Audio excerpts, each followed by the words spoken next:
Alhamdulillahi Rabbil Alamin. Wa bihi nasta'inu ala umuri dunya waddin.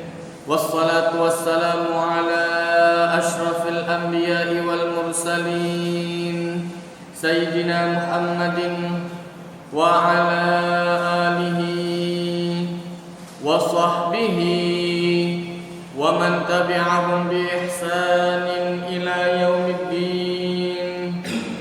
Subhanaka la ilma lana illa ma 'allamtana innaka antal alimul hakim. Amma ba'du fa inna asdaqal hadithi kitabullah wa khairal hadi hadi Muhammadin sallallahu alaihi wasallam. Di dalam tuntunan hadis dari kitab Riyadhus Shalihin, kita melanjutkan dalam bab sabar. Hadis yang selanjutnya dari Abi Hurairah wa an Abi Hurairah radhiyallahu an anna Rasulullah sallallahu alaihi wasallam qala laisa asy-syadidu bis-sur'ati innamasy-syadidu alladzi tamliku nafsahu 'indal ghadab. Ya, hadis ini sudah cukup masyhur, muttafaqun alaih. Dari Abu Hurairah radhiyallahu an menjelaskan sesungguhnya Rasul sallallahu alaihi wasallam bersabda laisa asy-syadidu bis-sur'ah. Bukan orang yang dinamakan kuat, orang yang dinamakan hebat adalah orang yang kemudian ahli gulat, suka memukul, enggak. Maka kemudian kata Rasulullah SAW, kekuatan itu tidak ditentukan hanya dari jasmani. Orang cuma kuat hanya badannya saja, tapi gampang marah, itu berarti bukan orang yang kuat. Maka kemudian Rasulullah SAW merubah cara berpikir. Innamasyadidul ladzi tamliku nafsahu indal ghadab. Sesungguhnya orang yang kuat adalah orang yang mampu mengendalikan marahnya. Makanya orang yang masuk surga, Allah Ta'ala menjelaskan salah satu dari cirinya, wa amma man khafa maqama rabbi, orang yang takut kepada Allah Ta'ala. Kemudian yang kedua, wa nahan nafsa 'anil hawa, mampu mengendalikan hawa nafsu. Jadi bukan di-loss hawa nafsu itu tadi. Bukan kemudian tanpa dikendalikan sama sekali, tetap ada kontrolnya, tetap ada cara mengaturnya. Maka kemudian Rasulullah SAW menjelaskan orang yang kuat adalah orang yang bisa mengendalikan hawa nafsunya ketika marah. Begitu ngamuk, itu dilihat orang yang kuat itu yang seperti apa. Sayyidina Umar itu orang yang paling stop. Itu kalau seandainya zaman sekarang itu kira-kira artis Smackdown paling hebat. Maka kemudian ketika datang ada orang yang kemudian anak-anak kecil, masih baru banget, datang kepada Sayyidina Umar ini pas dia sudah jadi presiden, pas sudah jadi Amirul Mukminin.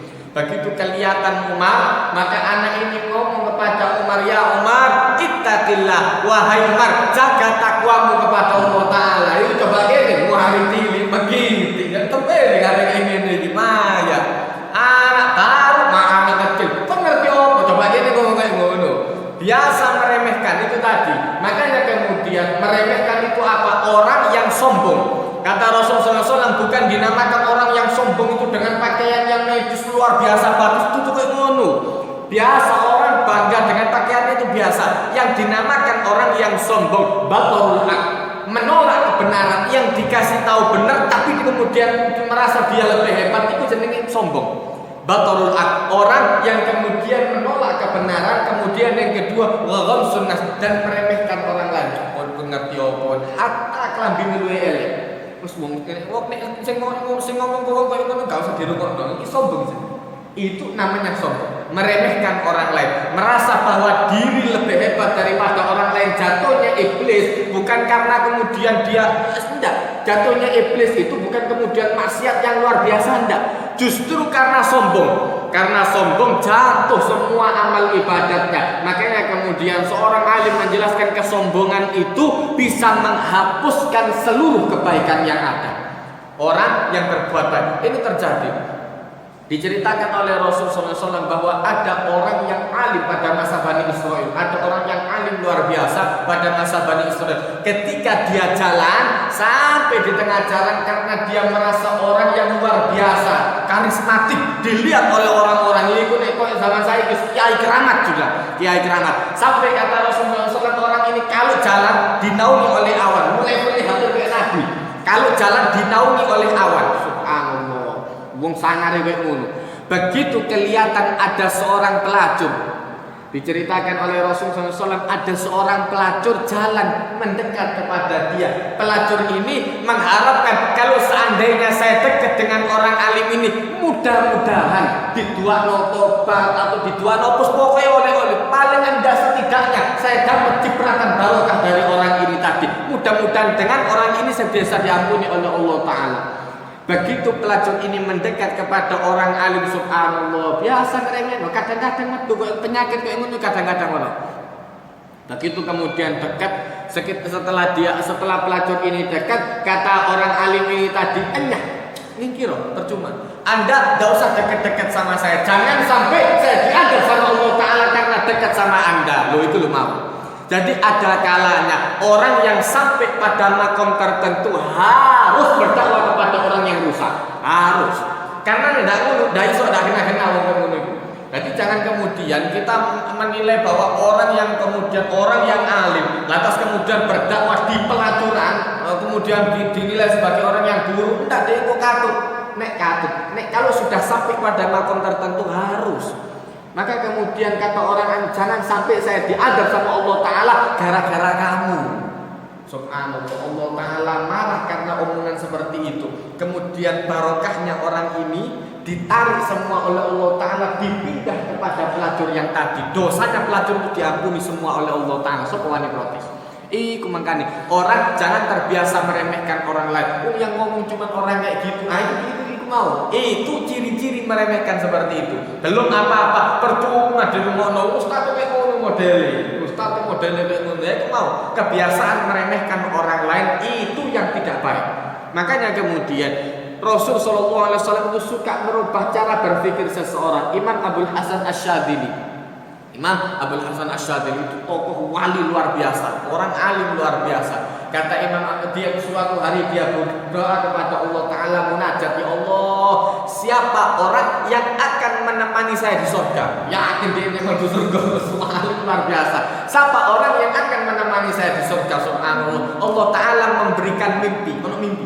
Ditunjukkan oleh Allah Ta'ala ada orang namanya fulan dari daerah yang jauh luar biasa. Subhanallah. Ya didatangi sama dia, kepingin tahu apa yang dilakukan orang alim ini tadi. Orang yang sampai tempatnya disetarakan sama Imam Abdul Hasan Asy-Syadzili, alim luar biasa. Didatangi sama dia sampai di daerah seperti itu, kemudian ditanya, ini daerah apa? Ini cara bahasa saiki, lokalisasi tempat orang-orang pelacur. Subhanallah. Yo wong alim kok aku iki sore orang nanggung kok ngene. Wong alim ku urip sing genah nang ampel kan sing enak lho gawe wong ibadah krungu adzan kono adzan. Iki nak bali dono adzan dono apa? Yo opo carane wong alim kok nggon ngono. Kadang-kadang remek nang iki sing kapi. Kadang-kadang ngono. Wong kadang-kadang kalau sudah dari daerah situ berarti orang alim semua. Kalau dari daerah yang jauh jarang ada orang alim. Musuh wong alim. Remek balik mau. Ini kebiasaan ngeremeh itu mau. Subhanallah. Sampai di tempat itu lokalisasi. Kata orang yang ada di warung sana, ini tempat lokalisasi, tempat orang-orang melacur. Subhanallah. Dicari mana orang yang namanya fulan. Cari sama dia, ketemu ada. Siapa orang ini biasa ngeracun dek bar. Biasa ngaco dek bar. Kenapa? Biasa dia ini kemudian datang ke tempat orang-orang yang mabuk apa segala macam. Itu tuh tuku banyu. Ya Allah, kok sing lain mendem kok gak mendem dhewe tambah tuku banyu. Karo-karuan Yesus. Dan kemudian dia ngajak orang-orang yang mabuk didakwai. Kemudian didatangi tempat itu tadi, setelah didatangi kemudian ditanya, Anda siapa? Ini orang itu Imam Abdul Hasan Asy-Syadzili baru tanya Anda siapa? Dia kemudian menyebutkan Anda Abdul Hasan Asy-Syadzili. Terus kan didisian, ngalim kok ngono. Anda Abdul Hasan Asy-Syadzili, ada apa jauh-jauh datang ke sini? Betul, saya yang nanti ditempatkan oleh Allah Ta'ala ngerti. Semua hubungan di Allah Ta'ala dewi. Betul, saya yang nanti ditempatkan oleh Allah Ta'ala berdasar sama seperti Anda kedudukannya. Kenapa? Anda cuma berdakwah kepada orang yang sudah baik. Kayak ustaznya ini lho, gue bisa ambil sing api-api terus berangkat nang masjid terus kita kenal di sana. Nah ini memasukkan orang ke masjid itu wis ora. Daripada metokno wong masjid toko masjid ditokno nang jopo itu gampang. Salah. Betul toko masjid. Ngelebokno iki sore. Saiki aku sing mlebu nang masjid itu sopir lho. Dari satu kampung yang berangkat ke masjid itu wis titik ati ditokno mana teko njero wis kacau. Luar biasa. Nah, maka kata-kata orang alim ini tadi, ada apa Anda jauh-jauh ke sini? Enggak, saya cuma kepingin tahu apa amalan Anda. Kata orang alim ini tadi, di bar ini, di tempat ini ada 100 orang yang biasa langganan nang kene ono 100. 50 sudah beriman karena saya. 50. Saya ketemane kayak kon. Sesuai kayak kon. Kapok mengkan sekakan.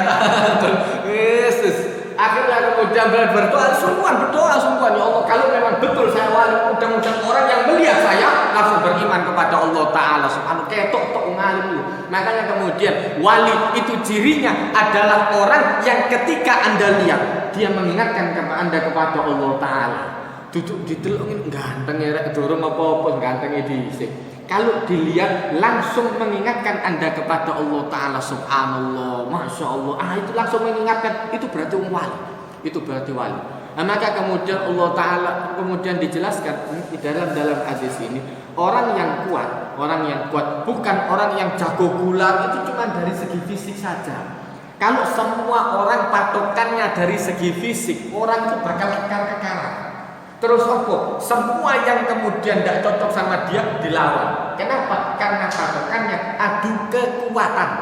Jadi begitu dempal semua harus tunduk kepada saya. Watik dia paling kekar dewe sak keluarga. Kudu tunduk kabeh ambek aku. Ono anak nantang kaplok lah. Bojoku cepak. Waduh, sangar-sangaran. Kata Rasulullah SAW, saya adalah orang yang terbaik. Orang yang terbaik di keluarga saya, dan orang yang terbaik dan kalian, setiap kalian bisa menjadi orang yang terbaik, caranya yang baik kepada istri. Duduk kemudian kaplok-kaplokan, waduh salah titik langsung salah, enggak. Makanya kemudian Islam itu merubah cara berpikir. Islam merubah cara berpikir dari yang sebelumnya kurang baik menjadi baik, dari yang sudah baik biar lebih baik lagi. Dari yang sudah sangat baik biar ada landasannya. Kalau sudah ada landasannya enak orang mau melakukan. Hadis yang selanjutnya dari Sulaiman bin Surd radhiyallahu anhu menjelaskan qala kuntu jalisan ma'an Nabi sallallahu alaihi wasallam wa rajulani yastabbani wa ahaduhuma qad ihtamarra wajhahu fantafaqat awdajuh wa faqala Rasulullah sallallahu alaihi wasallam inni la a'lamu kalimatan law qalaha la dhahaba anhu ma yajidu law qalaha a'udzu billahi minasy syaithanir rajim dhahaba minhu ma yajid faqalu lahu inna nabiy sallallahu alaihi wasallam kadza qala ta'awwadz billah minasyaitonir rajim muttafaqun alaih. Dari Sulaiman bin Surd menjelaskan sesungguhnya ketika dia sedang duduk bersama Rasul sallallahu alaihi wasallam ada dua orang yang eker-ekeran, tukaran ilo-iloan. Ini spisu-pisuan.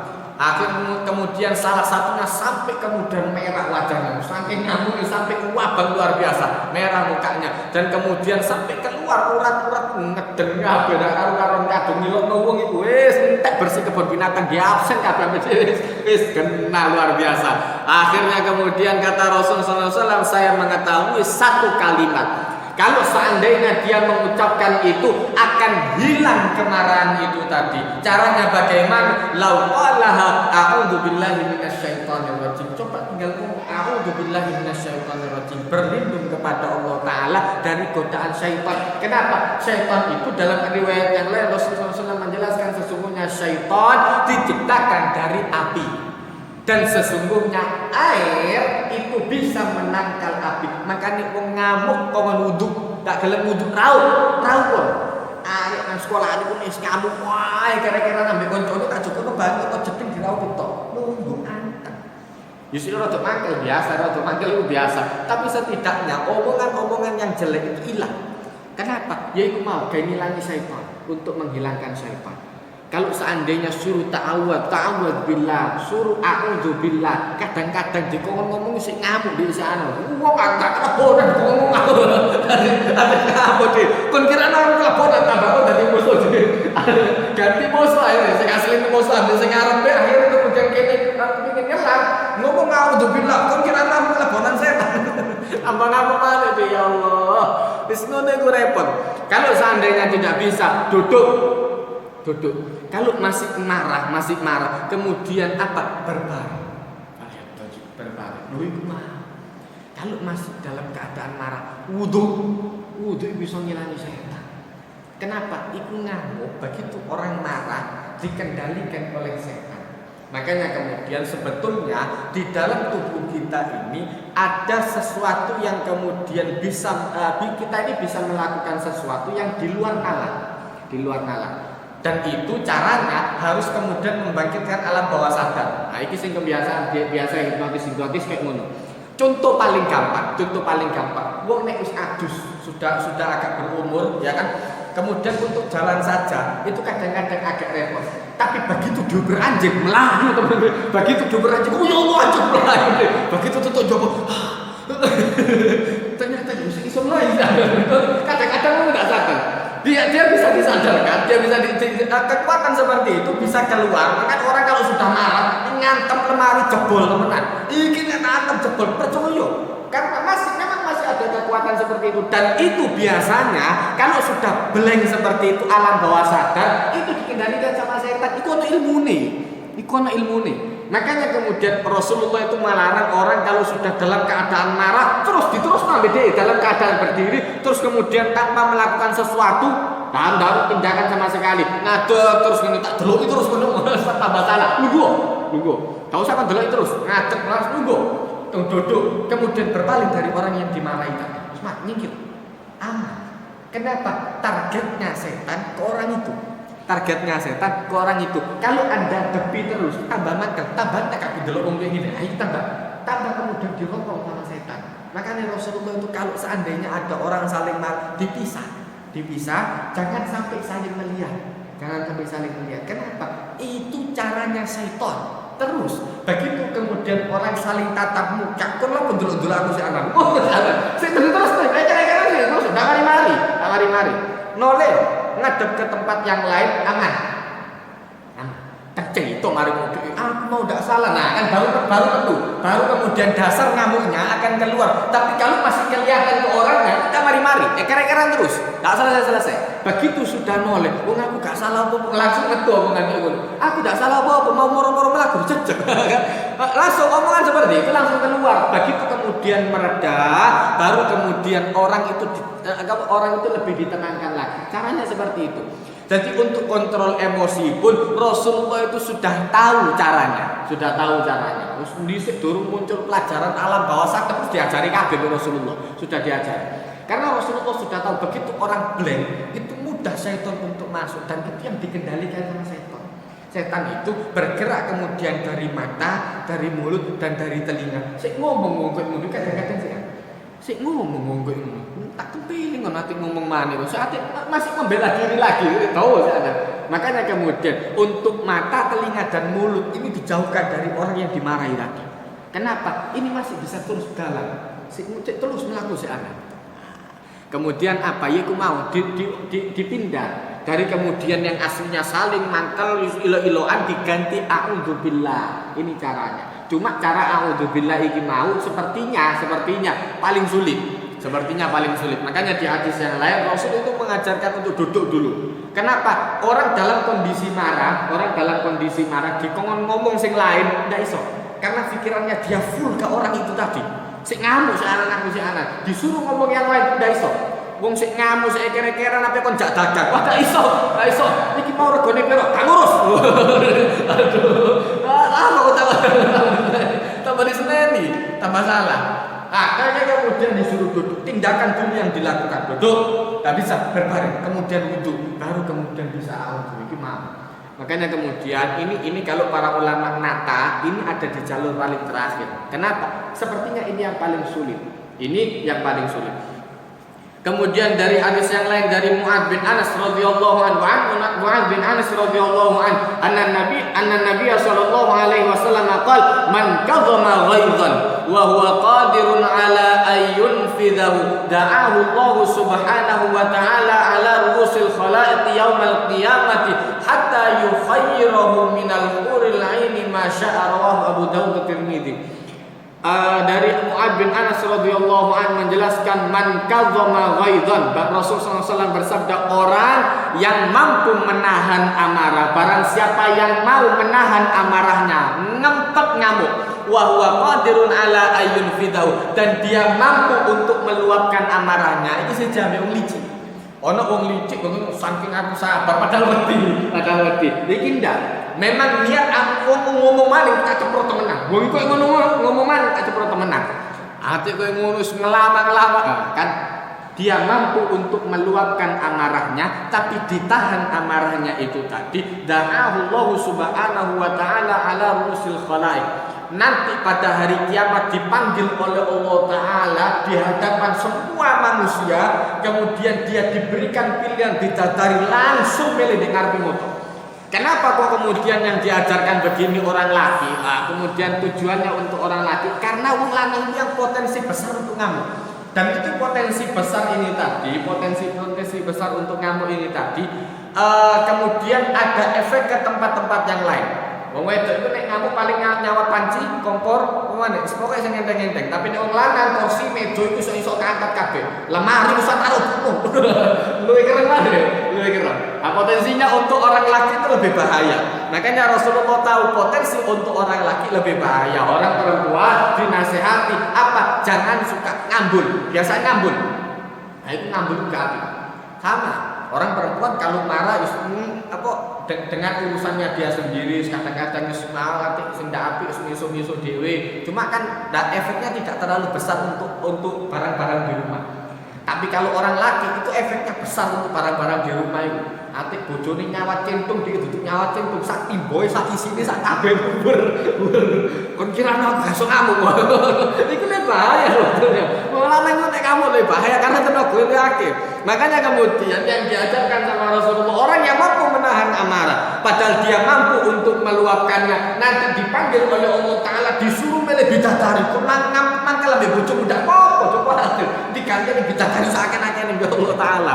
Bidadari saken-aken. Maka kemudian sampai dia memilih dari bidadari yang dia inginkan. Luar biasa. Kenapa? Karena efeknya kalau orang laki itu jauh di atas perempuan. Jauh di atas perempuan. Paling nyawa centung ngeprung ini tutup-tutup. Tak jauh dari wadah itu. Tapi kalau orang laki itu bisa luar biasa. Nah, maka kemudian yang dinasehati oleh Rasul sallallahu alaihi wasallam yang potensinya lebih besar. Bukan kemudian yang potensinya sedikit tidak dinasehati sama sekali, tetap ada. Nah, yang potensinya sangat besar ini yang kemudian dicegah sama Rasulullah. Jangan sampai orang lagi itu mudah ringan tangan gampang gebukan. Nek bahasa Arab bisa itu ringan tangan itu gampang gebukan. Nek bahasa Indonesia suka membantu, beda maneh. Nek dhisik itu kemudian orang yang ringan tangan itu suka mukul bahaya. Makanya kemudian ketika orang perempuan akan menikah itu disuruh untuk memilih, dilihat calonnya. Makanya kemudian suatu hari Rasul datang kepada Rasul SAW orang perempuan, ya Rasulullah saya dilamar oleh A dan saya dilamar oleh B. Maka kata Rasul SAW orang yang A tidak pernah menurunkan tongkatnya, artinya gemukan. Wong iri cepet begitu ono saat titik prak. Kan nek ape suat ambek dhek belajar karate Vincent. Ini tunggu-tungguannya rada enak. Daripada kon digepuki terus nanti KDRT berjumpa zaman dhisik tahun Komnas HAM. Zaman saya ini sama Komnas HAM dhisik tahun Komnas HAM ape laporan besok. Jangan pernah datang kepada Rasulullah orang perempuan bener kabeh. Hancur semua. Lalu ditanya sama Rasulullah, habis diapakan? Dipukuli ya Rasulullah sama suamiku. Ya apa kenapa ngono? Apa diomongi? Berjumpa wong si ngamuk memang ngamukan betul suaminya itu. Ya Allah, itu kemudian dinasihati orang yang lagi jangan suka memukul. Maka kemudian yang diajarkan sama Rasulullah SAW orang ini diajarkan sama Rasulullah SAW bukan kemudian kekuatan itu ada di orang yang kemudian kuat-kuatan. Aku luwih iso nek ngamuk, duduk luwih iso nek ngamuk. Bukan lebih bisa untuk ngamuk, lebih sabar ketika dapat masalah. Iku sing penting. Nek kon ngambul aku yo ngambul pisan. Waduh padha doyonya iki nanti kemudian wis kaya keren-keren ndak lali ketemu. Dawa urusan nek sing ngene iku. Makanya kalau sudah ada seperti itu, Allah Ta'ala itu tahu begitu suami istri ada masalah, itu mesti setiap orang yang seperti itu, anak api delok raine wis sumpek aku api delok niku.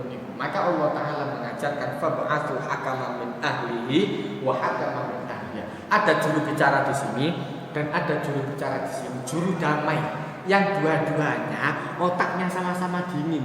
Nek iki pas nyamukan, iki pas nyamukan pisan. Keluarga aku sing kena wadah mari-mari tambah dowo kira-kira. Tambah dowo kira-kira nih. Wong padha ngamukan terus ketemu dari siji padha wae. Tak selesai masalah. Hakaman itu orang yang bisa diajak bicara, yang kepalanya dingin, enak ngomong. Itu mah. Dari pihak sini ada, dari pihak keluarga perempuan ada, dari pihak keluarga yang laki ada, ngomong bareng. Iki yo opo enake. Aman. Kalau semua model seperti itu aman. Kalau memang sudah tidak bisa ketemu sama sekali, ya sudah ada jalan yang terbaik. Mudah-mudahan dengan perpisahan, yang satu ketemu jodoh yang lebih baik, yang satu ketemu jodoh yang lebih baik juga. Bodoh. Dan Islam mengajari. Tak kemudian luar biasa enggak. Maka kemudian Allah Ta'ala mengajarkan Islam itu lengkap. Maka dari hadis yang selanjutnya, kemudian dari hadis yang selanjutnya, hadis dari Abu Hurairah wa an Abi Hurairah radhiyallahu an anna rajulan qala lin Nabi sallallahu alaihi wasallam ausini qala la taghdab faraddada miraran qala la taghdab rawal Bukhari. Jadi dari hadis ini ada riwayat yang lain. Dari Abu Hurairah radhiyallahu an menjelaskan sesungguhnya Rasul sallallahu alaihi wasallam datang kepada Rasul sallallahu alaihi wasallam seorang laki, kemudian dia tanya kepada Rasulullah, ya Rasulullah, nasihati saya. Dinasihati sama Rasul itu langsung tahu. Makanya guru itu harus mengerti karakter orang yang kemudian diajari. Harus ngerti. Maka biasa ketemu sama Rasulullah, maka dilihat sama Rasulullah, orang ini sholatnya baik, puasanya baik, cuma ngamukan. Maka dinasihati sama Rasulullah SAW, la taghdab, jangan marah. Diulang-ulangi terus sama Rasulullah. Tambahi zidnya Rasulullah, tambahi lagi, la taghdab. Ojo ngamuk. Jangan suka marah. Di dalam riwayat yang lain dijamin sama Rasul sallallahu alaihi wasallam, la taghdab walakal jannah. Jangan suka marah, tak jamin mlebu surga. Wah, saking nemenin, saking hebatnya sabar itu. Makanya kemudian bukan hadis ini, makanya harus ngerti orang menjelaskan hadis itu mesti ngerti hadis ini. Oh, berarti orang enggak pakai sholat, enggak pakai puasa, berarti iso mlebu surga. Cuma ngamuk tok, ndak ngono. Orang ini sudah baik akhlaknya.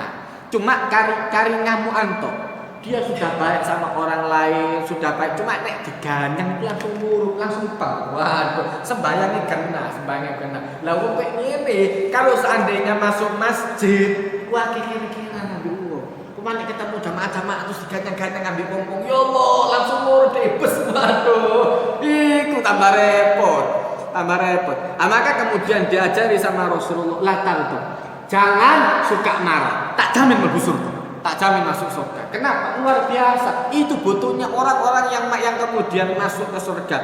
Makanya kemudian Rasul sallallahu alaihi wasallam menjelaskan, saya melihat penduduk ahli neraka. Ahli neraka itu kemudian banyak dari golongan-golongan wanita dan banyak dari kubaro, orang-orang yang jabatannya tinggi-tinggi. Dan saya melihat, kata Rasulullah SAW, orang yang ada di surga itu rata-rata dari orang-orang yang kalangan bawah, fuqara wal masakin wal amilin alaihi, harus 8 asnaf udah itu rata-rata sing mlebu surga. Dadi siji. Makanya kemudian jangan ojo-ojo sampai, maka itu perlunya sabar itu ada di sana. Pentingnya sabar itu ada di sana. Orang itu mesti diuji sama Allah Ta'ala. Semua orang pasti diuji oleh Allah Ta'ala. Makanya kemudian ditanya oleh Allah Ta'ala, atasbiruna antum, apakah kalian mau sabar? Begitu sabar dijamin mlebu surga. Hadis yang selanjutnya sama dari Abu Hurairah radhiyallahu dari Abu Dzar. Wa fi haditsin an Abi Dzar radhiyallahu anhu qala Rasulullah sallallahu alaihi wasallam, idza ghadaba ahadukum wa huwa qa'imun falyajlis fa in dhahaba anhu al-ghadab fa illa falyattaji'. Hadis selanjutnya dari Abu Dzar radhiyallahu anhu menjelaskan Rasul sallallahu alaihi wasallam bersabda, idza ghadaba ahadukum. Nah, ini yang saya tadi jelaskan. Kalau seseorang di antara kalian marah wa huwa qa'imun dan dia dalam keadaan berdiri, mesti wong ngamuk itu biasanya ngadeg. biasanya ngadeg. Cara ngomong ngamuk ambil lunggung ini sejarah. Biasanya mangkel kemet ngadeg sih. Begitu ngadeg tambah nemen.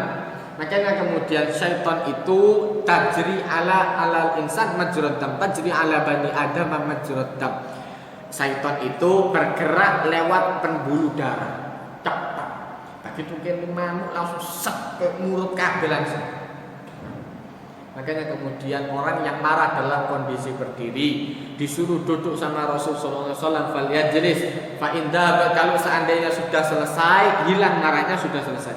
Tapi kalau masih ada wa illa, kalau seandainya tidak ada falyartaji, ngeleset. Pokoknya santai, harus posisi yang rileks, tenang. Jadi tidak iso kemudian falyartaji ini juga di dalam makna yang lain menyendiri. Daripada kau dewian ambil mumpung tambah mangkel ambil ketemu sakmono akeh tambah mangkel mlebu nang kamar ijen. Itu untuk merenung. Bukan merenung tanpa arahan.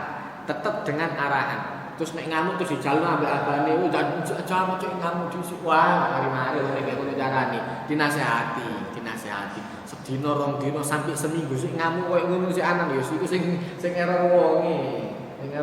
Dinasihati kalau sudah seperti itu. Jadi tidak bisa kemudian kemarahan itu dibiarkan berlanjut terus enggak.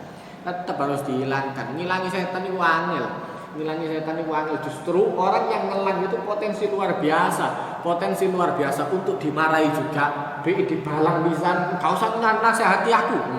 Makanya kemudian pahala besar. Kata Rasulullah SAW, pahala yang bisa mengalahkan jihad fisabilillah. Apa? Mendamaikan dua orang yang saling bermusuhan. Karena potensi sulit luar biasa. Kok sing dicelatu ngono. Wah, dowo urusan itu. Dowo. Mendamaikan ini tadi tidak gampang. Kadang-kadang dilok toko keluarga kuno, memang bolo ngono. Sing toko kuno memang bolo ngono. Dowo lah itu. Biasa. Yaitu memang cobaannya seperti itu, tapi pahalanya mengalahkan jihad luar biasa. Tidak gampang. Dok, assalamualaikum. Tidak usah tekan aku. Itu ati dilo pisan. Wah, dianjek-anjek ya. Itu memang cobaannya kayak ngono. Memang cobaannya seperti itu. Tapi pahalanya luar biasa. Makanya untuk mendapatkan derajat yang tinggi itu butuh kesabaran luar biasa. Tidak gampang. Makanya butuh posisi yang enak. Istirahat santai dhisik, tenang, baru diomongi pelan-pelan. Cerita kejadiannya tadi seperti apa. Nah, itu baru dikasih pengertian pelan-pelan. Jangan kemudian langsung menyalahkan. Misalnya sana salah, iya, memang kuno itu salah. Jangan gitu. Makanya kemudian Sayyidina Umar itu kalau datang kepada dia orang yang saling ngamukan, podo musuhan. Maka kata Sayyidina Umar, dua-duanya sama-sama betul, dua-duanya juga sama-sama salah. Nek digoleki salah nih, karo-karo ketemu. Dan kalau dilihat betulnya, dua-duanya sama ada betulnya. Podo. Cuma karena salah paham, yang ini menganggap bahwa saya sangat berjasa dan orang ini tidak berjasa sama sekali. Yang satu mengatakan, loh dia tidak ngerti kondisiku, berarti saya yang sangat berjasa kepada dia. Tambah salah. Jadi karena salah paham itu yang seringkali kemudian membuat dua kubu ini tadi tidak selesai urusannya. Tak selesai. Karena dua-duanya merasa sangat berjasa dan tidak ada salahnya sama sekali. Kok tak sabar-sabar ambil aku. Ket dhisik wis tak sabar-sabarno. Sing kono ya padha ya aku ya tak sabar-sabarno. Padha sabare. Wis padha sabare. Padha masyaallah nek ngono. Iki cara genakno wong. Sayyidina Umar itu seperti itu. Dua-duanya sama-sama betul kalau dicari betulnya, dan dua-duanya sama-sama salah kalau dicari salahnya. Nah sekarang ditemukan iki mau apa sih yang unek-unek Anda itu dikon cerita. Nah nanti akan ketemu, oh ternyata kon nganggep iku koyo ngono. Nah yang satunya ternyata Anda nganggep seperti itu juga. Nah baru ketemu titik temunya di sana. Nah itu kadang-kadang yang tidak dipahami, Tadi ngamuk koyo ngono. Nah maka kemudian posisi yang tenang ini tadi itu sangat dibutuhkan. Hadis yang selanjutnya dari Abu Hurairah radhiyallahu anhu. Qala Rasulullah sallallahu alaihi wasallam ma yazalul bala'u bil mu'mini wal mu'minati fi nafsihi wa waladihi wa malihi hatta yalqa Allah subhanahu wa ta'ala wa ma alaihi khati'atun rawahu Tirmidzi. Nah, kemudian dari Abu Hurairah radhiyallahu anhu menjelaskan setiap orang yang beriman laki ataupun perempuan akan selalu diuji oleh Allah Ta'ala. Semakin tinggi tingkatan, semakin tinggi cobaan. Makanya kemudian cirinya wali itu bukan tanpa ujian sama sekali. Justru ujiannya mereka tambah wisoro. Kenapa? Untuk menjadi guru harus merasakan menjadi murid dulu. Untuk menjadi guru harus menjadi murid dulu. Gak ono guru SD terus gak tahu SD sama sekali, moro-moro ngajar SD. Tidak ada kemudian dosen S1, dosen ngajar S1 terus dia durung kuliah, tamatan SMA, terus moro-moro ngajar. Terus yang penting kan ada ilmunya. 1 ditambah 1 adalah 2. Lulusan SD sampai ngajari arek-arek kuliahan. Wah, soro. Iku jarang-jarang nemu sing kayak ngono iku.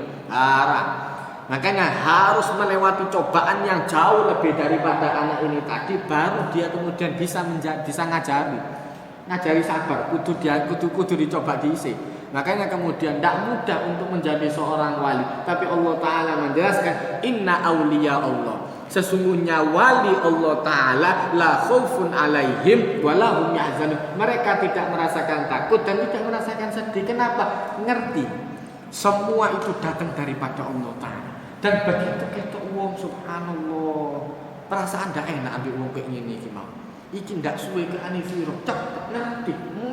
Makanya kemudian kita firasat mukmin, hati-hati terhadap firasat orang yang beriman.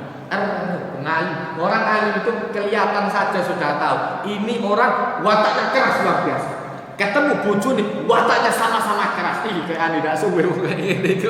Ketok wis ngerti, kayak ane ndak suwe wong kayak ngene. Subhanallah, teman.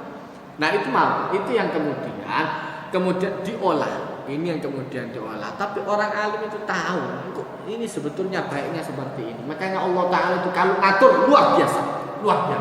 Diatur sama Allah Ta'ala. Ada kalanya orang yang agresif itu diberikan istri posesif. Yang kemudian pasif. Ada orang yang kemudian yang perempuan yang aktif luar biasa. Yang kemudian yang pasif. Dan itu mesti harus imbang. Kalau dua-duanya aktif, iku kira-kira gak mari-mari. Dan iku contoh lagi. Kalau seandainya sing lanang kelemar, terus sing wedok itu tepat. Karena nek sing lanang padha kalung niku pisan, padha keras pisan. Waduh, gak ketemu. Iku kira-kira terus lha iku ditekan kene maneh. Iku tak tekan kene pisan. Kok ndak coba aku kesel. Akhirnya sing kemudian sing wedok iku tak pindahno nang kene iku. Kira-kira gak mari-mari. Jadi untunglah orang perempuan yang dapat suami kelemar-kelemar untung itu. Wis tepak berarti Allah Ta'ala ngaturi. Karena nek digawe padha aktifnya sama aktifnya. Waduh, kacau luar biasa. Kacau. Iso kemudian kira-kira gontok-gontokan terus gak mari-mari. Jadi kadang-kadang Allah Ta'ala yang ngatur sing lanang wis ngene uripe, berangkat nang masjid, mari mulai subuh, tidak ada perkembangan dalam hidup. Ustaz bagaimana? Ya kena kok niku sana. Iku kena iku sana. Lah kan dikai bojo ngomong ini banyak orang yang seperti itu. Dia mentang-mentang yang kemudian yang perempuan bisa kerja, bisa cari uang sendiri, berarti kan aktif kan. Terus bojo niki ya Allah nang omah, wiritan. Terus kemudian berangkat nang masjid wae sembahyang, ya wae kerja ya berangkat kerja. Kok tidak ada perkembangan? Kok niku njaluk tambahan gaji ta ya opo? Ndak bisa mene dinikmati. Kena kok oleh bojo sing ngono. Bagus ta.